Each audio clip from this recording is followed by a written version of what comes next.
อยสูงลมหนาวพัดพาเอาใจแสงตะวันส่องฟ้าทุ่งนากว้างใหญ่เสียงระฆังที่ดังยามเช้าแห่งไทยใหญ่คือเสียงที่บอกให้รู้ว่าเรายังคงหายใจแผ่นดินไทยใหญ่แผ่นดินของเราภูเขาและป่าไม้เป็นที่พึ่งของใจแม่น้ำไหลลงทำกลางความภูมิใจรวมเป็นหนึ่งเดียวกันในดินแดนไทยใหญ่แผ่นดินไทยใหญ่เห็นรอยยิ้มรื่นใจวิถีชีวิตไทยใหญ่เรียบง่ายแต่ยิ่งใหญ่ด้วยความสามัคคีเราร่วมมือกันไปฟ้ากว้างไกล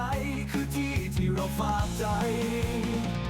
แผ่นดินไทยใหญ่แผ่นดินของเราภูเขาและป่าไม้เป็นที่พึ่งของใจแม่น้ำไหลลงทำกลางความภูมิใจรวมเป็นหนึ่งเดียวกันในดินแดนไทยใหญ่มองไปทางไหนเห็นรอยยิ้มรื่นใจ